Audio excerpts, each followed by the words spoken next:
발레리나, 피아니스트, 문학가, 그리고 법학자. 이것은 아시아 여성 최초로 하버드법대 종신교수가 된 석지영 교수의 꿈이었습니다. 여러분은 지금 어떤 꿈을 꾸고 계신가요? 오로지 단 하나의 꿈만을 위해 달리고 있는 사람들을 위해 그녀가 이번에 한국을 방문했습니다. Pictures I had seen from her glamorous pre-ballerina days from the movie The Turning Point, starring Mikhail Baryshnikov. She was the famous Alexandra Danilova, a former wife of Mr.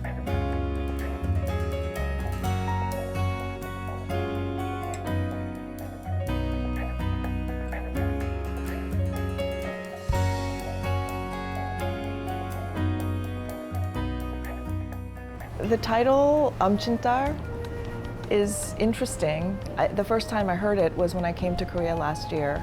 A little bit disturbing because I don't want to be the person who is responsible for these kinds of comparisons. I wonder whether when you're a parent and you're talking to your child and you're comparing your child to somebody else, is that really a good way to encourage the child to do better? 발레와 피아노 전공, 그리고 또 문학 공부, 이제는 법대에서 학생들을 가르치기까지 이렇게 많이 전공을 바꾸셨어요. 특별한 이유가 있나요? Well, I think that I consider it a really great good fortune in my life that I have had exposure to many different ways of knowing, different ways of learning and of expressing thoughts and ideas, and music and dance and literature and law have all been part of my life, and they are now, as an adult, they're all still part of my life. I think that to be able to have that range is extremely important. It was something really, really special or unusual about me. I think that, society and the history of Korean immigration to the United States had reached a certain point, and Koreans had reached a level of education, and so inevitably at some point it was going to happen, and that it happened to be me. 부모님들이 교수님을 키운 부모님의 교육법이 정말 궁금하실 것 같아요. I don't think that there's a formula to express and then directly apply.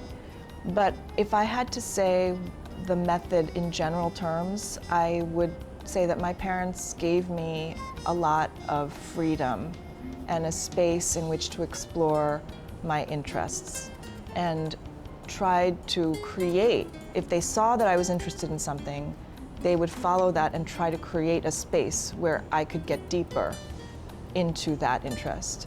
And so I think that is one of the things that made me who I am.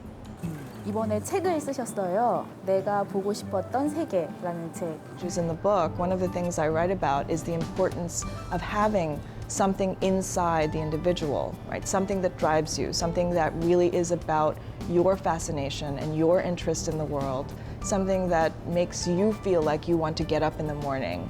In the book, I do describe the struggles that I had when I was younger with a real lack of self-confidence, and I also struggled with things like writer's block and stage fright and basic fear of interacting with people.